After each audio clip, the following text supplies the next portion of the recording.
Australia is currently experiencing a case wave in terms of COVID-19, but not a death wave in terms of COVID-19. Right now, their 7-day rolling average of death in Australia, which is a country of some 25 million people, is 4.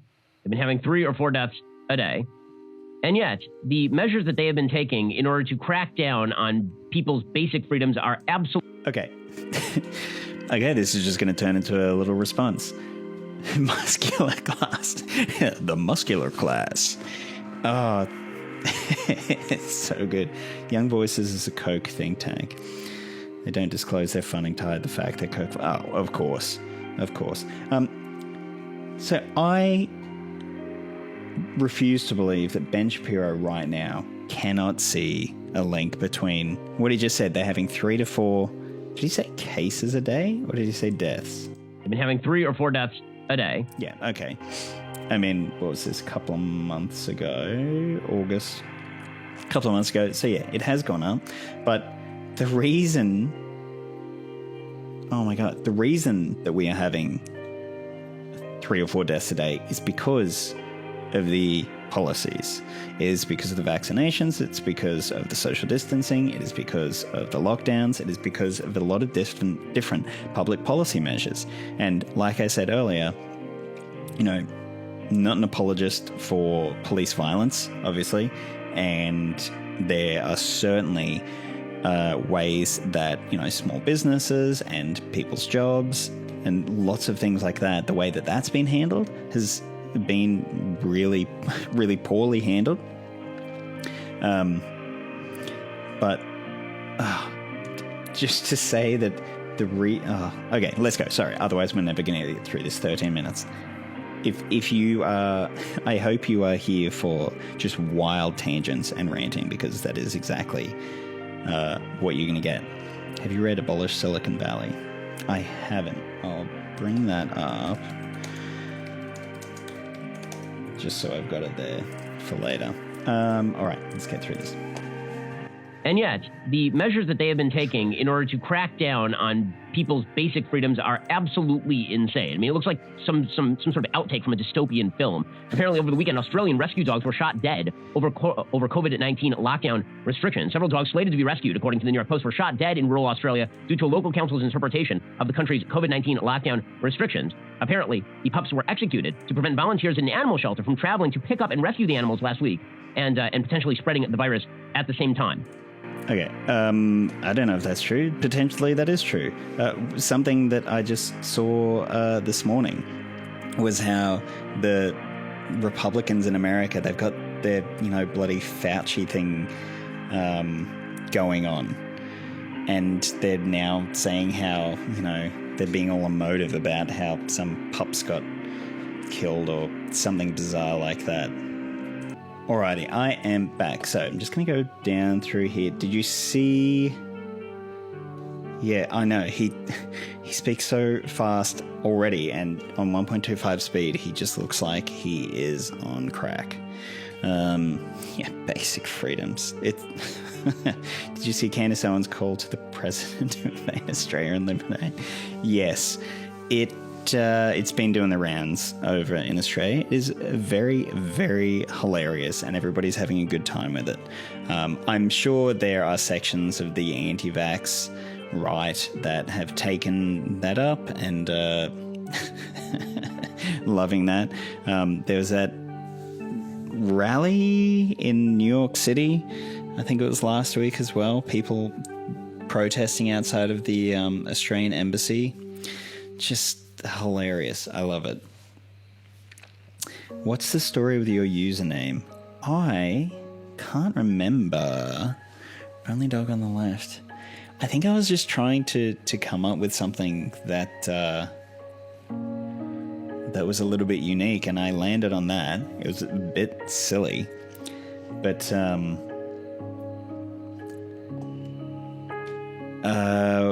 since then, people just continually point out how Radical Reviewer is a dog, and call me out for it, you know, in a nice little way. And yeah, I think it's cool. It's stuck.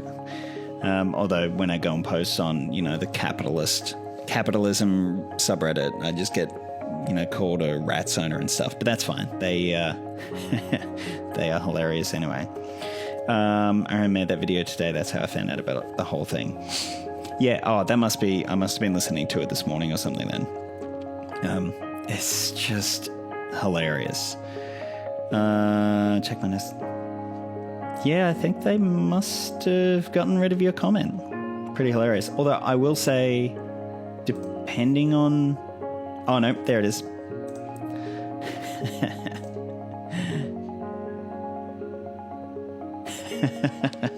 Sick Coke Brothers funny guest who isn't even living in Australia. Oh, isn't he? Is he overseas at the moment, is he? That would explain a lot. As well as Sad doing his classic tactic of lying. Coke... Nice. I'm dumb, never mind. Turns out you're the Coke-funded association. Carry on your corruption. That's excellent. Ben, come help us fight this injustice.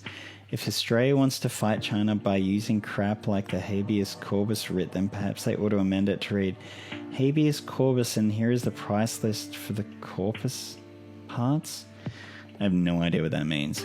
The teenagers could pass the virus to their parents who do get affected by the virus. Yeah, I mean, yep. Can't even spell there, and they understand.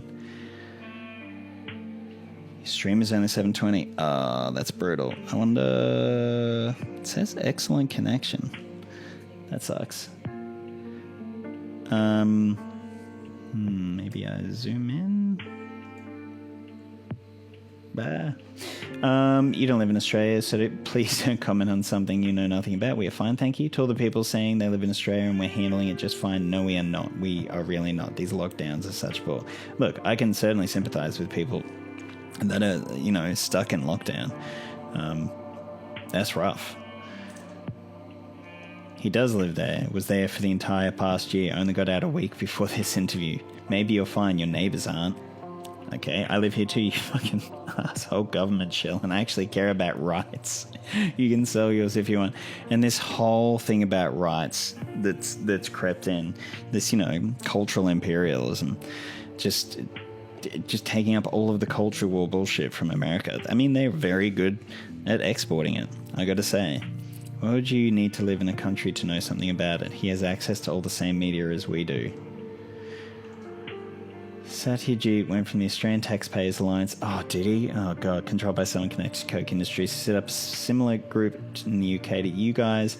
I know because of a guy who literally got famous off of talking about people from high school reviewing reality TV and dressing up as some Turkish kid in you in high school. That said, who are Young Voices funded by? Lol, conspiracy. Still living, but please protest and spread it around. Then complain about the government. Is there an anti-vax movement in Australia? Yeah, there is, unfortunately. I mean, it's kind of small, but it's stupidly loud. And the unfortunate thing is that the far-right weirdo fringe politicians have latched onto it because they can see that there's a groundswell of people that are worried about something, and they're just all opportunists. So yeah, it's pretty sad. All right, let's keep listening. Oh, wait a second. I don't think I got through everybody's comments here. Move to Washington. Q Traveler has the right idea. Yep. All right. So that is delightful. Joining us on the line to discuss all this is Satya Marar. He is a Sydney and Washington, D.C. based policy writer and foreign-trained legal professional. He writes extensively on economics and international relations and civil liberties, and he's just returned from Australia. Satya, thanks so much for joining the show. Appreciate it. Hey, Ben. Thanks for having me on. So can you give us an update on what's going on in Australia? Because they've done pretty well in terms of keeping down the deaths. They're a giant island, so I mean that basically helps. But they've been locked down for basically a year and a half, and it seems like things are getting worse over there. I mean, one of the things, because I'm in Queensland as well, as call me Liam, and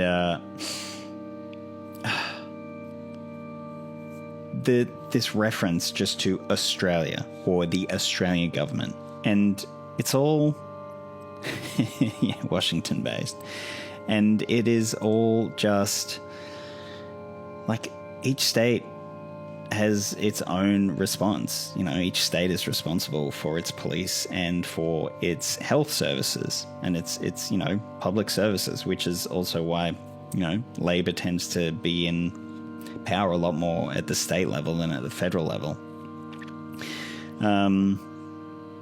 It's just ridiculous. Question: are you a socialist? I would say yes. I think that now I don't know what kind of. I'm probably a market socialist, I'd say. You know, I like what's his name? Richard Wolff. I think his Marxian analysis is really good. You know, I'm not a Marxist. I haven't read Marx. I'm not pro-communist regimes. You know, people have said little c communism, like anarcho-communism, or libertarian socialist. I'd probably say I'm more libertarian socialist, like George Orwell, but then also pragmatically, like I was saying before. Yeah, I'm more dem sock dem.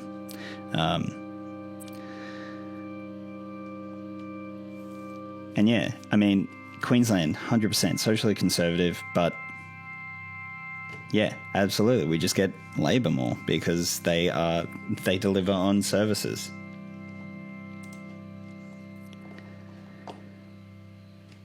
I remember some story about the NRA training some Oh yeah. Yeah, that was a big expose thing that happened. That was people from these, fringe, the One Nation Party that went over and trying to get a bunch of funding from the NRA to try to influence Australia's policy, drag us to the right and try and push for gun rights. But, I mean, in Australia, in the late 90s, the gun laws were put in place by our Conservative government. It was after we had a shooting. I think Port Arthur was... let me just double check. How many people died? Mass shooting, which 35 people were killed and 23 others wounded. 96. And yeah, after that, all of Australia just went, oh, no way. And our Conservative Prime Minister implemented those gun restrictions and the gun buybacks. And he's been on, I think it was a couple of years ago, but he was interviewed on Fox News talking about exactly that. And, how Australia and America were very culturally different about that. Oh, thank you. That I've been meaning to make more Paulo Freire videos. It's just so dense that I really want to have the time to do it justice. Yeah. One Nation did not get anywhere with that. Oh, yeah, Australia. I am pretty sure I sound incredibly Australian. Speaking of Australian, let's listen to some more of this wonderful Australian guest. Yeah, absolutely. So, for a long time, for the first 1.5 years of this pandemic, Australia had some very tough restrictions internally, lockdowns that went on for 1 or 2 months at a time, that seemed to eventually bring the outbreak of the pandemic under control. And we had border closures, we had 2 weeks of quarantine for anyone who flew into the country. But the latest outbreak of Delta, which began in Sydney towards the end of June, has put Sydney into a lockdown that has gone on for 2 months. Okay. I did pause it before he finished, but is he going to say that it's because Gladys Berejiklian did not lock down soon enough because she was worried about the economy and because she was worried about, being the gold standard that Scott Morrison was trying to show off to the rest of Australia in his big push? You do sound incredibly Australian. Yeah, I thought so. And Scott Morrison's big push for saying, look, you don't have to lock down. Sydney, New South Wales has done it. Look at this. You don't have to shut down like these bloody Labor premiers. And then, so she didn't shut down soon enough. He won't, I promise you. Yeah. Okay, good. I didn't think he was going to. Yeah, that is exactly why, because she didn't lock down soon enough. And then it spread. And then it spread to Victoria, obviously. But it didn't spread to Queensland because, well, it did a little bit, but we just locked down the border. And then we had lockdowns at the Gold Coast and in Brisbane and through the LGAs to the Sunshine Coast. I mean, it's public policy. All right, let's have a look. Probably keep going further. And despite the fact that there have been some very harsh restrictions in place, you can't travel more than a few miles from your own house to exercise.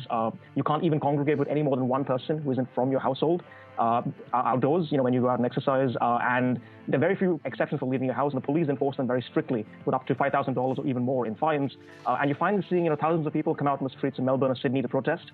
The police have put them down very harshly using rubber bullets and tear gas a few days ago. It's absolutely terrible. And the thing is, despite this... So I have a video about this. It's the RV Yemeni one that I put out a couple of weeks ago. And it has a bunch of stuff from Tom Tanuki about, RV being a ridiculous grifter. But I go through one of Van Badham's articles where she outlines how, and this is following the CFMEU, protest with all the, bloody tradies, quote unquote tradies with their very brand new looking high vis jackets, that it's just basic co-opting of the labor movement. And like before, the whole co-opting of the my body, my choice rhetoric, it's just fucking infuriating. You won't say Gladys did right. Oh, of course you won't know. Haven't seen this. Did a little, now we're out. Yeah, 100%. Being outside the US, I'm curious as to what you see that is so different about the US than Australia and European sockdom governments. Why do you think we're so insane here?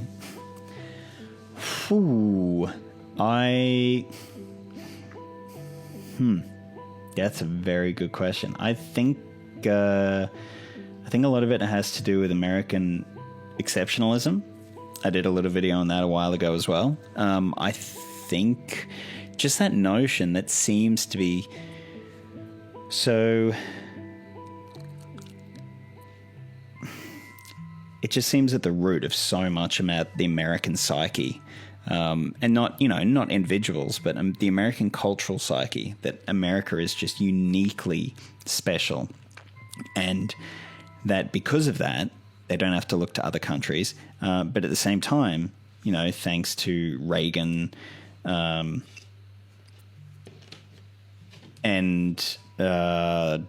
the privatization and the just massive amount of money there, and the power of business lobbies, with the Coke stuff, like the Democrats, Joe Biden, he would be our right-wing party here. Even our right-wing party, says, of course, we support Medicare, which is our, universal health insurance. Of course, we support, Centrelink, which is our social welfare system, even though they're always, taking shots at dole bludgers whenever they can. Trying to just blame poor people for it. But it's just, I think it, I don't know if it has something to do with the huge groundswell of Protestantism and evangelism in America as well. Like our current Prime Minister is an evangelist, and there's been a bit said about that, and it's prosperity gospel. So, I don't know. Also, when I was mentioning Reagan before, I also thought of Thatcher, but even in England, they've got universal health insurance. Their right-wing, the Conservative Party over there, isn't going to go out and try and get rid of the NHS. I don't know. There's just a big cultural divide. I wonder if you guys can think of anything either, why the US is so radically different. I remember I had a friend go to a climate protest and Harvey interviewed him. He destroyed Harvey and Harvey didn't air the interview. He got a video of it, of him asking him why he won't air it. That's excellent. That would be so good to see. It's not why we think US people are insane. It's more that why does America not give basic healthcare and other workers' rights? Yeah, I mean, to the rest of the world, it just seems very bizarre the way that the conversation is framed as, you know, like you're going to turn into a socialist hellhole if people can go to the hospital and not go bankrupt from it. It's just so bizarre. That too, though, somewhat. Yeah, like even when we have a shit party in power, but they claim to support Medicare whilst pumping money. Yeah, oh, absolutely. And, you know, Howard's, I think Friendly Geordies did a video about, you know, private health insurance and the all of that kind of stuff. Certainly, you know, we do have that push for privatisation. The previous, you know, LNP government in Queensland was super big on privatisation. But yeah, they can't, so rhetorically, they can't just come out and say that they are against, you know, universal healthcare, and, you know, social welfare and stuff like that. It's not much different. We're all under the same idiotic US Euro empire. It's the same capitalists in power everywhere doing imperialism through the IMF, World Bank. Yeah, I mean, also the amount of actual power that, you know, any political party actually has to change their nation, when we are just so ensconced in a globalized system currently. Kind of depressing. Do I remember our PM also shit his pants at Antipodean McDonald's? He did in 1994, as the rumor goes. I think there have been people that work there that have come out and said that it happened. But yeah, our Prime Minister did shit his pants at Antipodean McDonald's. Have you heard of the term magical volunteerism? It's like modern day prosperity goal. I haven't. What is that about? It sounds terrible. It sounds like something that Glenn Beck would have gone on about. Recent articles mention that UK wished to sell their NHS to... Oh, absolutely. And I'm sure behind the scenes in Australia there'd be, you know, Liberal Party politicians that are trying to privatise off Medicare. Absolutely, they would love that. I feel like the NDIS is an attempt at that. But yeah, we'll have to see where that ends up. US corporations. Oh yeah, and I mean... Also, I think the fact that America has been imperialistic and has had such a huge link between their corporations, their transnational corporations, and their military, you know, going into particularly South America throughout the 20th century. And then, you know, on the back of that, needing to propagandize back to the American public that they're doing the right thing. So that also probably has a lot to do with it. Religious zealots for sure. Media is similar with Rupert Murdoch. Oh, I would say the media landscape here is way worse than America. I saw about a month ago, I think. So we have Sky News, which is a Murdoch TV channel. We didn't used to have Murdoch TV channel. He owned all the newspapers here, but they changed the media laws so that he could acquire more of that, and they're actually going to change Sky News channel to Fox News. They're like the brand, the name, and it's just full of the most ridiculous reactionary idiots. It's just so infuriating to watch. And so in our state, so Liam and I's state, Queensland, the only physical newspaper that exists is owned by Rupert Murdoch. So he has just 100% saturation for whatever bullshit he wants to spread. And yeah, like we were saying before, the centre-left party is in power here, and it has been for a while. Even though he's got that complete saturation and that complete monopoly on the print media here, he still can't knock it down. I'm from Holland, and we're starting to have much more neoliberal policies here. We have a housing crisis, billionaire financialization, the housing stock problem, massive student loans. Yeah, I mean, the housing market is just so ridiculous at the moment. I'm pretty sure the town that I live has the highest, what was it? It's definitely in Australia, the biggest housing market growth, they say growth, I mean is increase in prices. It definitely is for Australia, and I think I read that it was globally as well. It's just mental. And I've seen in America that they've started trading on houses, like huge like hedge funds and stuff investing in like housing. Is that also what's happening in Holland? That's just absolutely ridiculous. Brisbane Broncos beat the Sharkies. That's hilarious.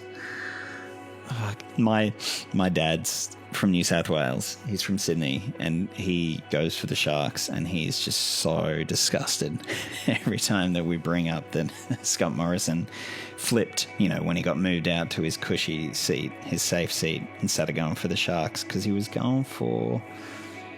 I forget who he was going for. But yeah, he's just a slimy little grifter. Privatization of healthcare, etc. Yeah, absolutely. It's, and it's just an endless steamroller, just continually happening. The corporate takeover of government is definitely a huge problem by killing unions, but it just feels like I see other governments act like they care about the people in the country, and here it doesn't. I feel like the political system in the US also prohibits that a lot. With this is it the infrastructure bill that Joe Biden's trying to pass at the moment? And he's having to walk back so many things because of, is it cinema and mansion?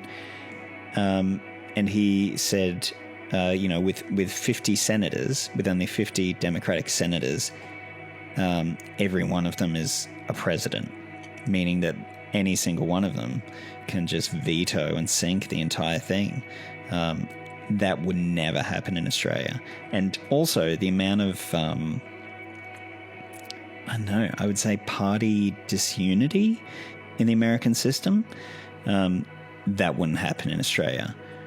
Like, if you were voting against the party, when the party wanted you to vote a certain way, they would kick you out of the party and make you go and sit on the crossbench and not be a part of the government anymore. So I feel like that kind of thing is also indicative. But America has like 500 and something representatives in Congress, don't they? That is an insanely huge amount. I think we have in Australia, in our lower house, we have 150. A lot more manageable. Magical volunteerism, by Mark Fisher. The idea is, with the expert help of your therapist or counsellor, you can change the world you are in. The last analysis responsible for, so that it no longer causes you distress. Small calls this view. Magical volunteerism. Depression is the shadow side of entrepreneurial culture. What happens when magical volunteerism confronts limited opportunities? Radical therapist David Small argues that Thatcher's view that there's no such thing as a society, only individuals and their families, finds an unacknowledged echo in almost all approaches to therapy. The psychologist Oliver James put it in his book The Selfish Capitalist: in the entrepreneurial fantasy society, we are taught that only the affluent are winners, and that access to the top is open to anyone willing to work hard enough, regardless of their familial, ethnic, or social structure. If you do not succeed, there's only one person to blame. Absolutely. I mean, it's that justification that they've managed to, their justification when their place in the hierarchy, that they've managed to drill into everyone, that, we exist in this meritocracy. And then on the flip side of that is depression. 100%. I think that's a pretty good analysis. Magical volunteerism. Yeah. I've got Capitalist Realism by Mark Fisher, but I got it a few years ago and I started reading it, and I think there's only 6 chapters. I got through the first and realized that I had not taken anything in, because the concepts for where my head was at the time just flew over me. It's high time that we had blame placed elsewhere. We need to reverse the privatization of stress and recognize that mental health is a political issue. Absolutely. And I was at a conference a couple of weeks ago, because I'm a teacher, and it was about, it was like a film conference, but they had a disability advocate there, and she was talking about the move away from the medical notion of the medical conception of disability towards a social conception. The medical conception is it's an individual problem that the individual has to overcome and then figure out how they're going to, in a limited capacity, fit into society, as opposed to the social model, which views disability as something that society needs to cater for. And I thought that was such a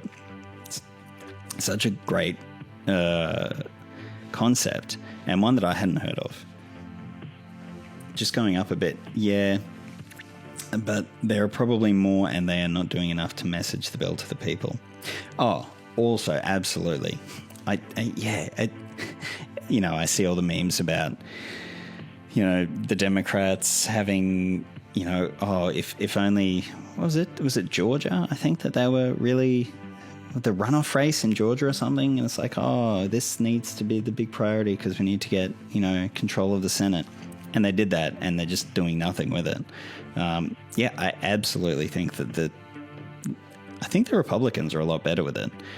With that party unity or discipline, like in Australia and in the UK system, and probably in other European systems, they have a party whip that comes around and tells you how you're going to vote along the party lines.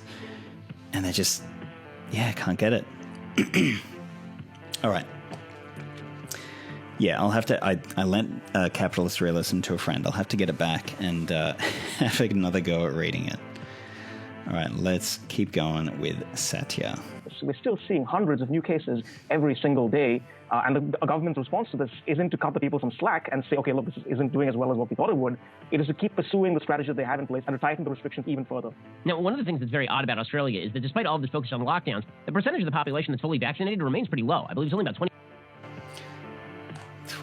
Anyway, there was this comment here. There's an insane divide among conservatives and liberals in the States caused by right-wing media and politicians warping reality for the hogs. Feels like the only way we can come together is union strikes. Yeah, and thanks to mass casualization and great propaganda campaigns, unionism is at an all-time low across the world. But as we've seen in India and currently in a lot of places in America, John Deere, Kellogg's, union strikes are a valid way to assert, collective bargaining. I definitely always urge people to join their union. I'm a union rep. In my job, I think it's super powerful. But that thing about the divide between conservatives and liberals because of the right-wing media, it doesn't really happen in Australia, but in America, I've definitely seen it, and it's with QAnon and this whole focus on and at the school board meetings, mask mandates and stuff, this really big focus on pedophilia. Like, everyone that they disagree with, everyone that the right disagrees with is like a secret satanic pedophile. Can anybody explain that? It is bizarre. IATSC. Just don't know what that is. Oh, yeah, no, that's right. I did see that. Wasn't that part of the reason that Alec Baldwin's had such shitty people working on that Rust film? Because all of the unionized workers left that morning because they were worried about the safety or something. Anyway, it's a well-oiled machine in the right-wing media sphere. Yeah, it's just bizarre that the whole satanic pedophile thing is their go-to. It's I also guess it's because of the depth of religiosity in America and religious conservatism. That's just an easy emotive thing to go to. Like, in Australia, if you're talking about pedophilia, the very first thing that comes to mind is the Catholic Church, which is a huge institution, like cultural institution in Australia. So Yeah, the right doesn't seem to take that up as much. There have been articles, like from Andrew Bolt and stuff, defending pedophile. Oh man, the right's just ridiculous. All right. 25% of the population in Australia is actually fully vaccinated at this point, as compared with the evil, horrible United States, in which well over 70% of the population that's adult is vaccinated at this point. So why aren't more people vaccinated in Australia? Well, in some ways, we're the victims of our own success and also of our own, our government's complacency and incompetence, really. So around June of last year, health officials from our government met up with officials from Pfizer. This is around the same time that the US placed in orders for tons of Pfizer vaccines. At the time, Australia actually didn't go ahead with it. They ended up ordering a much smaller batch of that months down the track. We threw all our eggs into the AstraZeneca basket, which was unfortunate because, you ideally want to have many different sources of vaccines. And the government simply didn't see the need to roll it out, that quickly. A lot of young people... Wow. The way that he's talking about this, the government just didn't see the need, and we threw all our eggs in this basket. I mean, it's because he's now talking about the federal government that he loves, that he backs. It's just the one thing that I want to do, because I teach persuasion at school, is to go through the persuasive techniques and the rhetorical techniques of all these people. I really want to do it on that video that R.M. Brown did, with the woman with the bloody dog on her lap, and they're like, Fauci killed dogs. Oh, so sad. Like, yeah, it's sad. Like, I'm vegan, so yeah, I'm obviously not for it, but this ridiculous bullshit that they just like are trying to smear Fauci, it's so weird. Like, I don't get this fascination with like individuals in the American system. I mean, actually, I think I do, because it helps to explain away systemic issues by pointing out the one evil person that's, behind the scenes, and you pull the mask off and it's like, haha, we got you, Fauci. You're the one evil person, and, now we can get rid of you and the world will be right again. Instead of having to face the reality of that systemic issues exist, and you're going to have a systemic response to them, which is a lot harder than just pretending that Fauci is, yeah, exactly, one bad apple. We can get rid of that one bad apple, and then everything else is going to be fine. It's it's a very childlike way of viewing the world. However, it's very useful if you benefit from the status quo. If you were, the Koch brothers, if you... Ben Shapiro, who's making so much money. He's got the top number. He's got the number one Facebook site or something. Daily Wire.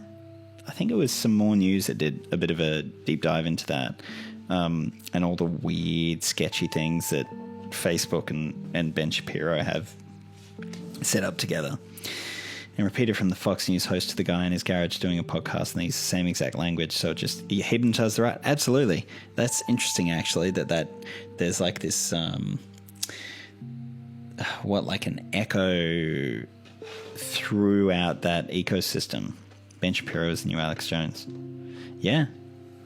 I'd vouch for that, 100%. People were lining up for vaccines, unable to get an appointment. And a lot of older people also thought, well, you know what? Community spread is almost nothing, thanks to border quarantines and so on. So, we'll be fine. We don't need to hurry this up. It's not a race. The comments, it's not a race, were actually used by our Prime Minister. He now regrets that deeply.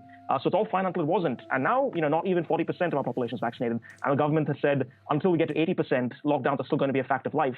Now, I'm sorry, but we're not going to get there for months.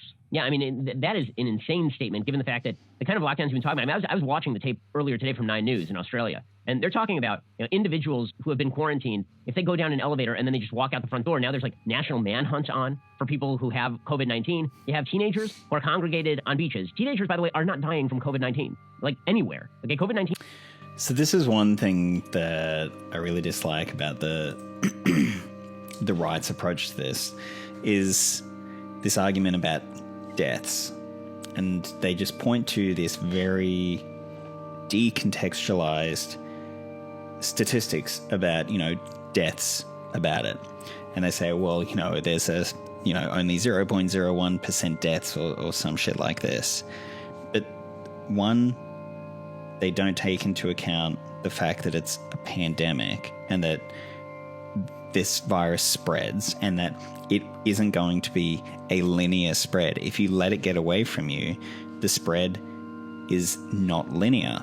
it's not just 1 and then 2 and then 3. It's going to get more exponential. The other thing is when that happens, that your health services are put under so much pressure that people are then not just dying from COVID, but they are dying from other preventable illnesses and diseases that the health system is suddenly not able to cope with.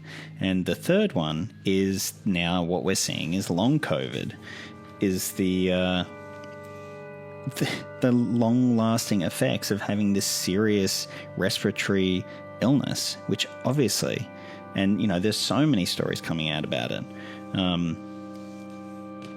that just having such a reductionist view and going, well, teenagers don't even die of it, so therefore, and they always leave that conclusion hanging. It's like Jordan Peterson, he makes these statements that are kind of correct and then just leaves the conclusion up to you, but he's weaved his narrative in such a way that you come to the conclusion that he wants, but without him having to actually say it. I think people gravitate to this fascist movement because it's a way to never have to self-reflect. Deadly Cope. Yeah, absolutely. If you think that everything that you're doing is right, and if you think that the system we have in place is good and moral and efficient, but then, the world is still bad, then, obviously it's satanic pedophile liberals, or it's, immigrants or something. Whole appeal of fascism is you can follow it mindlessly. Yeah. Does not affect young people in the same way it affects older people. The total number of people in the United States under the age of 18, for example, who have died of COVID-19 remains at 361 out of a subpopulation of 73 million in the United States, which again is almost 3 times the entire population of Australia. So you have 8 teenagers who are being arrested and fined $1,000 for being on the beach, like in the middle of the night outside. And yet, how many members of the Australian population are willing to go along with these restrictions at this point? Are there any poll numbers demonstrating any sort of blowback to this? Look, from the polling, there's not been that much polling yet, to be honest, but from what we've seen on social media, there seems to be wide public support for these restrictions, broadly speaking. In fact, it seems a lot of people would much rather blame the few thousands who are slowly growing and turning out to protest against what's happening than they would like to blame the government, who are actually responsible for this imprisonment strategy that has been...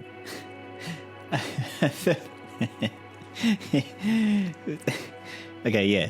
The vast majority of Australians are supportive of the lockdowns, they're supportive of public policy, health policy initiatives, because we don't have this mindset like the Americans do. And what he said there, they'd much rather, I think the majority of Australians would much rather blame the few thousand people coming in to protest rather than the government. And I thought he was going to say, the government who screwed up not getting enough vaccinations, who screwed up the border, who screwed up the Ruby Princess. And he's not saying that. Who screwed up the lockdowns? Much rather blame the few thousands who are slowly growing and turning out to protest against what's happening than they would like to blame the government, who are actually responsible for this imprisonment strategy that has been imposed on us.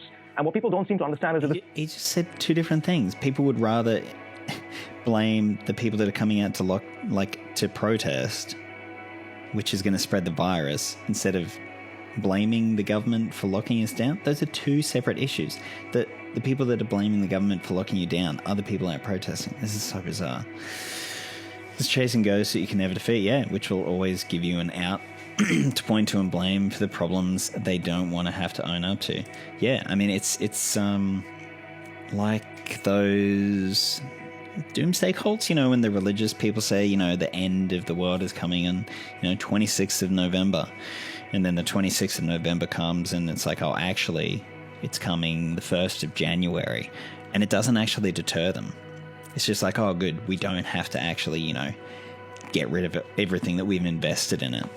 My friend did his PhD in psychology and was looking at the sunk cost fallacy. And he was specifically looking at it in children. And kids don't have it. They can go and put a whole bunch of effort into something, and if it's not working out, they can just go, oh, well, shrug their shoulders and walk away from it. Adults, yeah, we get invested in this stuff. Have you all seen WorldCoin? It's a Silicon Valley cryptocurrency that you get access to if you let them collect a biometric iris scan, which is a so-called orb. That's weird. I mean, the amount of, shit that, like, data that companies are trading about people, the whole, if you're not paying for it, you are the product. It's bizarre. Definitely, would not want a biometric iris scan for a cryptocurrency company in Silicon Valley. That's nuts. It serves the right's agenda to frame this as a freedom and authoritarianism issue rather than a health issue. What it does is try to alienate people from the government and collective action. Yeah, absolutely. Absolutely. I think that's a very good take. Yeah, and the whole freedom and authoritarianism, like, this is all new rhetoric in Australia. Like, the whole freedom, like, that's never been a catch cry in Australia. Like, we have social responsibility, we have civic duties, we have notions about, like mateship and, the Anzac spirit and going and, like, sacrificing for a lost cause, basically, and looking out for the people around you. It's just like individual freedom is just bizarre as this American concept. And the comment cult was crazy. Cult's fascinating. I just don't like living 20% of being in one. Yeah. When really most of the issues we have is due to the lack of response to the pandemic by capital, 100%. It doesn't have health and well-being of people at the heart of what it does, yeah. And you see in the government, neoliberal governments have not been able to respond effectively to the pandemic because they can't. That's not what they're there for. It's why in Australia, the states, which are not responsible for the economy, have been able, well, not responsible for the economy as much as the federal government. It's why the states have been able to handle it a lot better.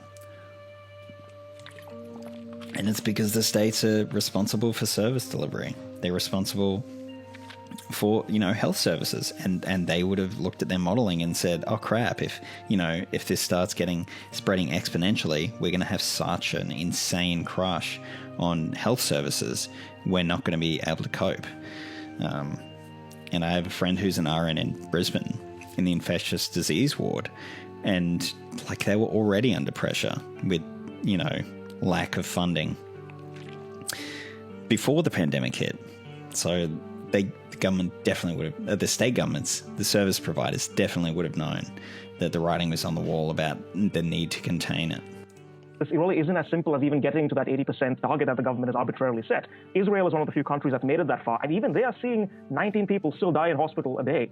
So this, like I said earlier, I'm always arguing with Paul Joseph Watson. Well, I'm always trolling his tweets and then arguing with his supporters underneath it. And this is one of the things that they always point out. And they're like, oh, well, Israel's really, highly vaccinated and they're still dying. And I just say, that's not the only variable. That's not the only thing that you do. Vaccinations are not a silver bullet.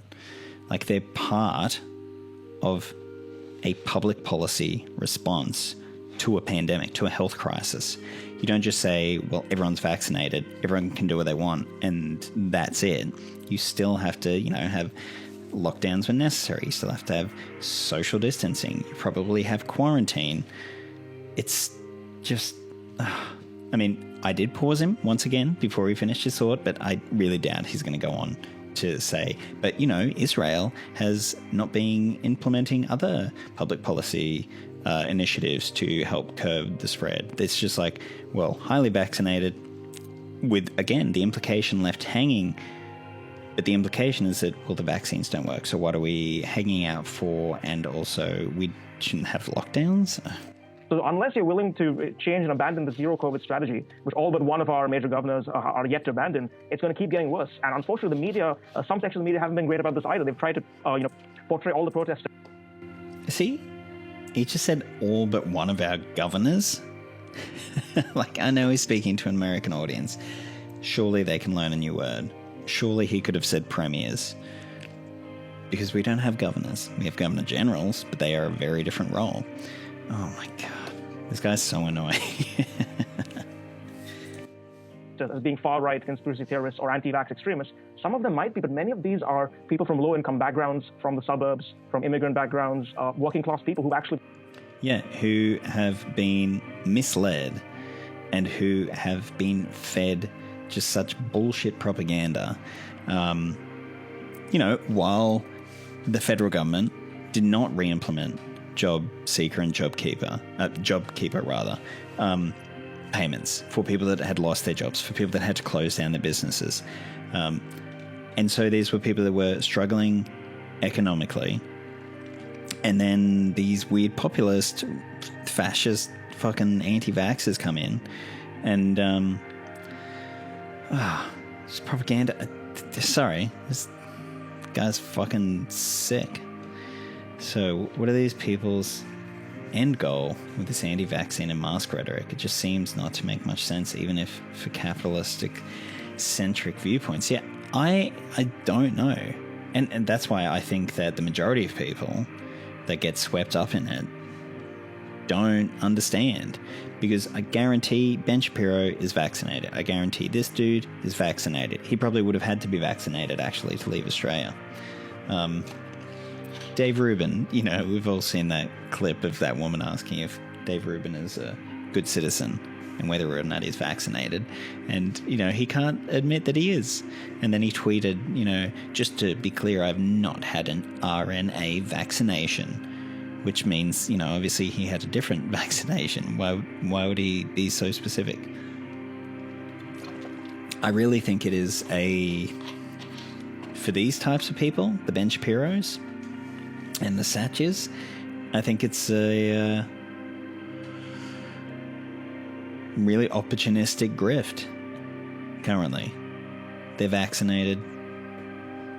Screw everyone else. Been affected badly by this. Not your average punter at home who's got a job that they can do via Zoom for the most part. So how is Australia's economy reacting to all of this? Yeah, I saw he was talking to Stephen Crowder, I think, wasn't he? And Ben Shapiro had to try and walk back some of Crowder's anti-vax rhetoric. He still had to try and appeal, throw the red meat to his audience, but he couldn't go the whole way of, vaccines don't work, vaccines, blah, blah, blah, blah, blah. Also, I guarantee that Stephen Crowder is, but he is just such a liar that he would just straight up lie. There's some more news. Recent video about Crowder is great. Lockdown policies in the United States had a dire effect on the American economy. As lockdown has been alleviated, it is no coincidence that the heavier lockdown states in the United States have rebounded at an extraordinarily slow rate compared to the ones that have opened up much wider. Yeah, I mean, imagine if you had some sort of mechanism, some sort of, government that could implement, some sort of fiscal policy to try and help that. It's just so fucked up. Sorry. Ben Shapiro is just so fucking annoying. The top 10 states in terms of growth in the United States are all red states that reopen pretty quickly. The bottom 10 states in terms of growth have been blue states that have failed to reopen quickly. And what are the other variables? What are the other consequences for those red states that have opened up so quickly? I mean, the only thing for these people is looking at the economy. Also, the economy doesn't mean, how everyone is doing. The economy could be, it's great for investment. It's great for all these people. It's great for all these huge companies that have gone in and bought up all these, smaller businesses because all the, little businesses have gone out of business, bought up a swath of real estate, bunch of investments being, pumped into the state. And it's like, oh, cool, look at that. Anyway. I think anti-vaxxers that are not right-wing are people who don't trust their neoliberal governments that they know never had their interests in mind, just a symptom of the system. Look, I also agree with that. I don't think that every single anti-vax person is right-wing, is a grifter. I think there are a lot of them that just have gotten swept up. And I think that neoliberal governments have been incredibly bad at being able to tell the truth during this whole thing. We've gotten so used to politicians spinning and lying and not answering questions that when it comes time for them to have to actually, be like, hey, it's really important that you go out and get vaccinated. We are now so used to this spin and this dishonesty that, a lot of people are like, well, politicians, they're all self-serving and they're not, they've only got themselves, they've only got their own interests there. And I think that you are correct in that there are people there that, 100%, they just don't trust the government. And then if there's just this constant stream of, the vaccination is going to do this, the vaccination is going to do this, and they pepper in a few little, truths about, how fast the vaccine was made or, whatever, blah, blah, blah, blah, blah. It can be very persuasive to people who might not have a great understanding of, year 10 science, year 10 biology. I don't. Like, I went through school. I'm a teacher. I've got 2 degrees, but I don't understand biology. And hear these, seemingly common sense platitudes and just think, oh, well, yeah, the government's out to screw us over. It's just trying to undermine confidence in collective ideals. The herd mentality idea is a threat to power. The vaccination initiative reflects that to them. Alienation is a powerful drug, and that's what these people grift on. Yeah, 100%. What was it? I was listening to Tom Nicholas yesterday, and he was talking about the mob and how it used to represent something positive, and that you needed that on your side, and when nowadays the whole sheep rhetoric, well, I'm an individual and you're just a sheep, you go with the mob, and that has a lot to do with our collective strength and our collective power. I definitely agree with that. What's the economy in Australia doing, given the fact that people are basically relegated to their homes? Well, for most of the pandemic, we actually did reasonably well. We didn't suffer as much of a hit as the US did, and then our recovery was fairly strong. Is he going to talk about why? Is he going to talk about the stimulus? Is he going to talk about how people got government money in order, if they lost their jobs or their income dropped, they got money so that they could keep buying things from their local businesses, so that their local economies kept going, so that he's not, is he? Calm down.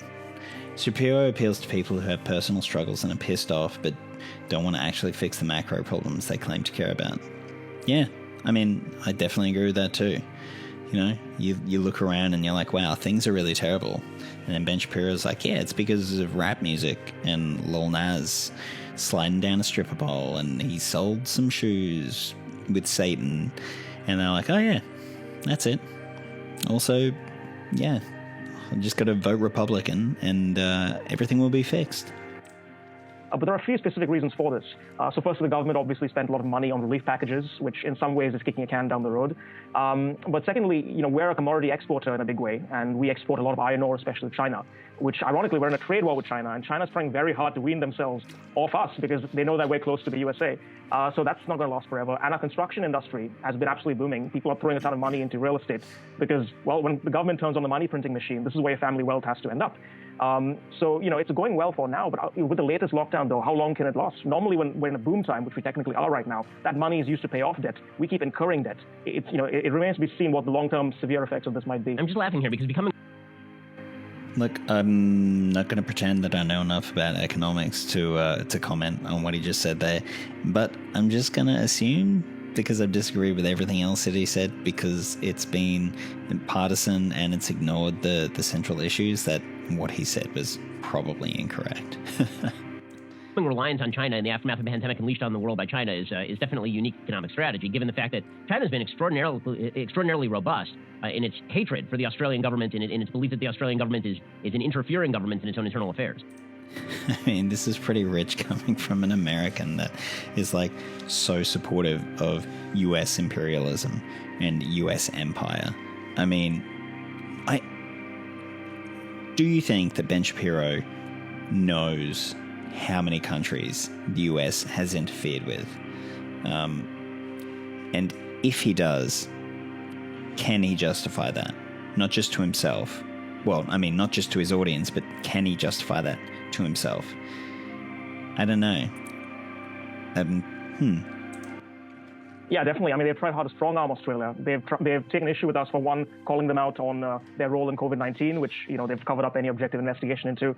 They've tried to get Huawei into our country to build our sensitive network infrastructure. We said no, and they've thrown a massive fuss. They demanded that we let them do that as a condition for having normal relations. They would never accept it if we send one of our companies there to build their sensitive infrastructure. So really, they're using these bullying tactics, and so far we've done all right simply because they need our iron ore really badly, and they're trying to find supplies in Africa. They're trying to, work out arrangements in other countries. And really, for now, we've done fine, but it remains to be seen how long that will last. So, as I mentioned before, and as you mentioned before, there have been some pretty large-scale protests. Maybe you can describe the size of these protests, and is this going to be, you think, a growing movement in Australia? Or is it just going to peter out, and this is going to be the new Australian normal pretty much forever? It's hard to tell what this will look like in the future. I can tell you that there was a huge protest. Yeah. He would definitely justify it. He would work it into that narrative that he's already got, that worldview that he's got. There was this quote where he was talking about Judaism and how he goes into schools to talk about, evidence for his religion or whatever. And he says, he's like, I tend to think that there is justification for it. But that was a belief that he had first, and that he then went out and sought justification and evidence for. It's exactly the same thing, like you just said. He can't be critical of American empire. He can be critical of, Democrats and et cetera, but as a concept, the fact that America goes out and gets involved in other countries, he can't be critical of that. And so he would have to then go and try and find some way to justify it. Yeah, the right thing to do. In Sydney a few weeks ago. Early on, during lockdowns, that attracted about 15,000 people, but the media tried playing that figure down, even though all the footage shows the exact opposite. The protests recently in Melbourne were a few thousand. A lot of the people in these videos are just ordinary, normal people who've been affected badly and directly by the lockdowns. Now, one of the things is the government has not only made it illegal to protest, they've also made it illegal to promote the protests. So I have to be careful in what I say. If I word my Facebook post wrongly, I could come across like I'm condoning horrible criminal activity, such as going outdoors and holding a sign up. As we all know, that's what leads to the killing of innocent. One thing that I bring up, guarantee these people were not talking about protest as a concept like this last year when BLM was happening. 100%. Now, and it's just hilarious that last year it was, shut up, listen to the cops, do what you're told, and then now when the shoe's on the other foot, it's like, we just want to protest, the police are violent, what are they doing, stand up for your rights. It's so funny. Amajano, according to Jew in name only. Yep, according to Ben, and it sickens me that he's a public figure that represents American Jews. Yeah, it was yesterday. I was just thinking about that, the synagogue shooters a few years ago who they looked through their YouTube history and Ben Shapiro was the top person that they'd watched. And, he went on one of those blonde Fox chicks shows to be like, and now the left thinks that Ben Shapiro's encouraging shootings? And he's like, how could a Jew encourage a shooting at a synagogue? And then they showed, not on Fox, but interviews with the dude. He was, he attacked that specific synagogue because they were Jews in name only. And it's linked to, these videos. I think it was PragerU videos. Anyway, where Ben Shapiro is talking about, why does so many Jews vote Democrat? And it's like, yeah, Jew in name only. Like just completely othering and dismissing people's identity. He just did the drop a smoke bomb and exit stage left. 100%. Yeah, definitely. He's pretty pathetic in some regards. Innocent people, apparently, and not the use of heavy-handed police tactics, which is what has happened. And keep in mind, I saw video footage recently that Heavy-handed police tactics.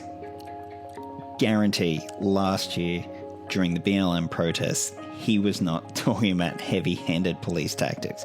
I remember vividly so many of those videos that were coming out from those protests, from people just getting almost disappeared, just secret police grabbing people, taking them, locking them in buses and like underground car parks, like horrific.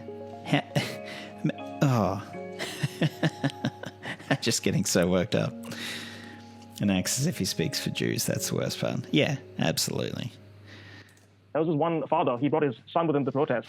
They were holding up a sign saying, "Let me play," because for some unscientific reason, the Victorian government has shut down the outdoor playgrounds, even though the science says that kids are at very low risk and outdoor activities at very low risk. And yeah, but they can be asymptomatic spreaders.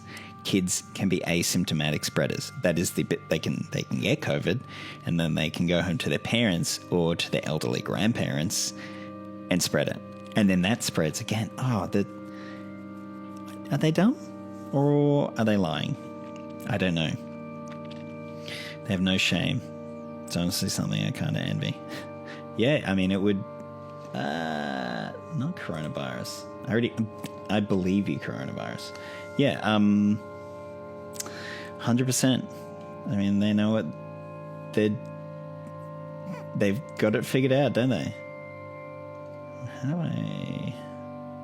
Can't do that. Exercise is good for you. That kid ended up being pepper sprayed, I assume, when the police started with the crowd. So this is absolutely horrific. It makes no sense. It clearly has, some of these restrictions have. Yeah, I'm against that. 100%. How many kids, teenagers, people, elderly people got pepper sprayed during Black Lives Matter protests? For people that supposedly care about human rights, it's just bizarre. I don't envy them at all. It sickens me to be like that. Soulless. Yeah. Yeah, I do wonder, what's their internal monologue? How does Ben Shapiro see himself? I honestly wonder that. And, Tucker Carlson and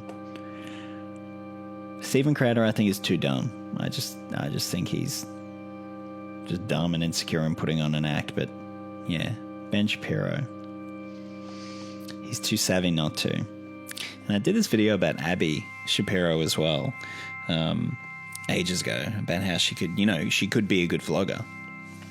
When she's talking about the culture war bullshit, it's just like she's reciting lines. She knows it's something she has to say.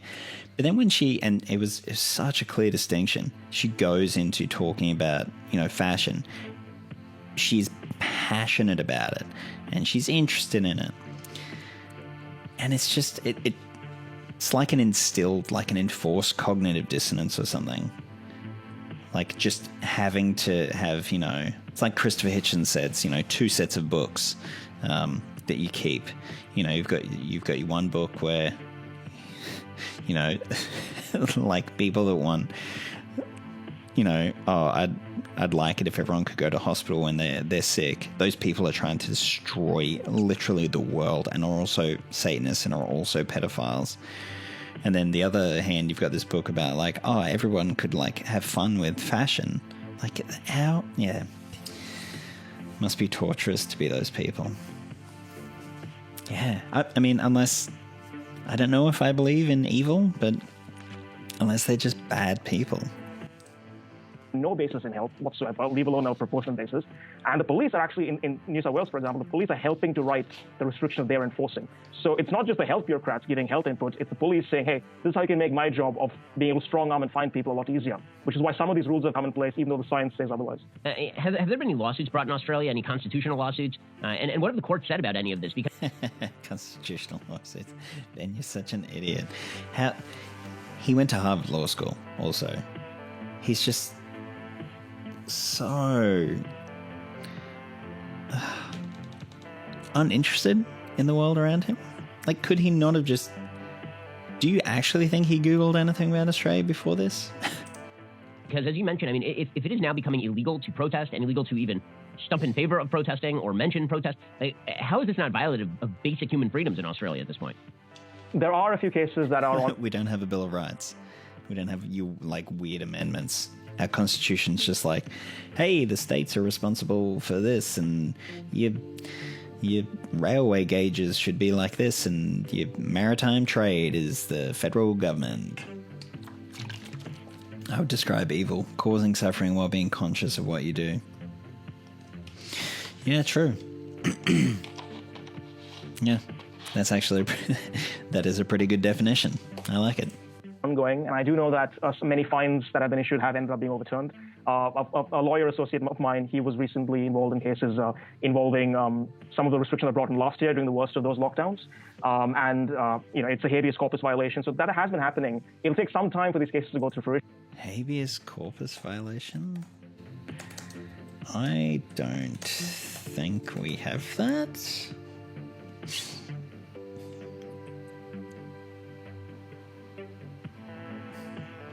Habeas corpus order of the Australian Capital Territory. Does habeas corpus apply in Australia? Common law country, and like other common law country, its superior courts have jurisdiction to grant a writ of habeas corpus or orders in the nature of habeas corpus in order to secure the release of an applicant from legal detention. Huh, there you go. Just... But keep in mind, we don't have the kind of liberal rights-defending constitution that you guys have, the kind of protections of free speech and free assembly, for example. So it's a much bigger uphill battle. And in fact, there was a recent court ruling, I believe it had to do with the border closures, either the interstate border closures or the border closures to outside. Is he going to talk about Clive Palmer trying to fucking sue Western Australia and the federal government giving him like $1 million? I think most people, like 99%, tell themselves a story about why what they do is actually good, and they are good people. Ben might not really care, and it is just a bit ball of insecure pain. Yeah, I mean, everyone's the hero in their story. How do we change that? I guess it's teaching. Trying to educate people, trying to give them more information, different ways of seeing the world. There's this great Marcus Aurelius quote, teach or tolerate. I think, yeah, you got to try and get through to those people. I mean, unfortunately, people like Ben Shapiro are much better at doing that, though. Ben Shapiro, Tim Pool. Oh, Tim Pool. That's a video for another day. World. And the court actually ruled and said that the Biosecurity Act, which is being used by the federal government for some of these restrictions, Mitch McConnell is definitely explicitly has the power to overrule fundamental human rights. And we've seen the court has actually come out and said that. And we've seen some of the emergency powers in the states being used to override basic civil rights protections. So it looks very grave at the moment, but full credit to the legal eagles who are fighting. These people on the right hate civil liberties, lawyers, and cases. Hate them. I mean, in Australia. No, they do in America as well, don't they? It's ridiculous. In those battles right now. You mentioned travel restrictions into Australia. You mentioned that people who are coming in have to quarantine for a full 14 days. I mean, effectively, is there any travel into Australia at this point? I would assume not a lot of people are coming in. Unless you're an Australian national, you cannot legally travel into Australia. The exception being, they have given exceptions. Caitlyn Jenner flew in, a few celebrities from the UK flew in to shoot Celebrity Big Brother. Because it turns out all you have to do, Hollywood stars have come in, no problem. They've been able to quarantine on their own in nice, lovely hotels. All they have to do is pay a ton of money for the privilege. Your ordinary person who wants to go out in the world, see their dying relatives overseas. Yeah, and who is that? That is the federal government's... Quarantine is federal government's responsibility. I just love how he will not throw the federal government under the bus at all. Oh, Vadim's videos on Tim Pool are very good. I don't think that's hey, it's Vadim. I don't know if I've ever seen any of his videos. I'll have to check him out. That's the second time I've heard about him today, so I'll definitely have to go and check him out. fly in here to see someone they haven't seen in years, sometimes their own children, has a massive uphill battle. Now, I got lucky that I was even able to leave because I had to apply for essentially an exit visa, an exemption from the government to travel. I'm studying over here, so I was able to do that. But I know other people who've absolutely struggled to unite their families, and it's really cruel. And it's sending this message that there's a separate rule for the rich and the ordinary Australian, and your citizenship documents aren't worth as much as you'd like them to be worth. There's only, I believe, 3 countries now that require travel exemptions for their own citizens to even leave. I believe the other 2 might be Syria and North Korea. So, look, I tell people this, and over here, and they don't get it. They go, I thought the worst. Yeah, but why is that? It's because, creation is cat. Okay, yeah, no, I've seen him then. Okay, I'll have to watch his video on Tim Pool. Now, I'm assuming it is because if you leave Australia, they're probably under the illusion that you are going to then want to come back. And so they need to make sure that they mitigate the risk of you leaving, going to some other country in the midst of a global pandemic and then coming back. This feigned ignorance, this feigned, like, what are they even on about? Like, stop and have a think. Like, if I can stop and have a think, I'm just some dude literally sitting at my computer in like a small country town in Queensland, old mate over here that is a senior contributor and it was with ATA and he's studying some fancy thing, it looks like, in America, Washington or whatever, clearly politics related. Clearly politics related. He's a political commentator.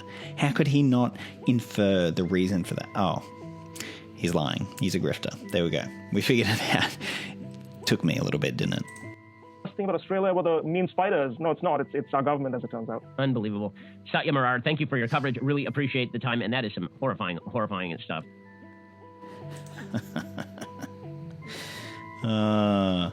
Well, that was adequately infuriating.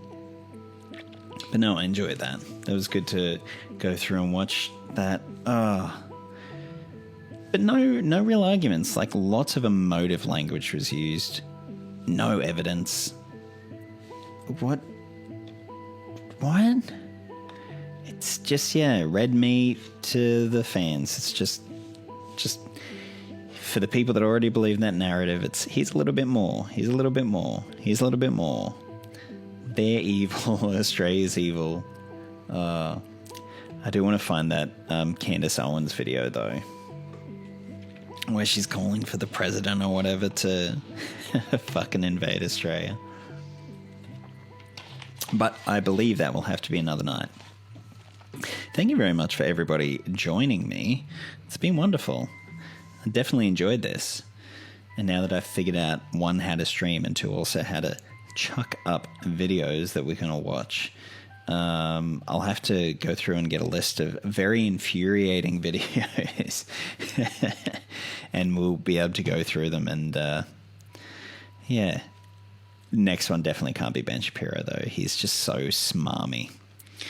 No, thank you. I really appreciated it. And I hope everyone has a good night, if it's nighttime where you are as well, or you enjoy the rest of your day. The right has flipped burner proof onto the left. Yeah, I was thinking that today, like, the left is terrible at letting the right dictate the terms of the discourse. Just bizarre. Favorite dog on YouTube. Take that, radical reviewer. All right. See you later.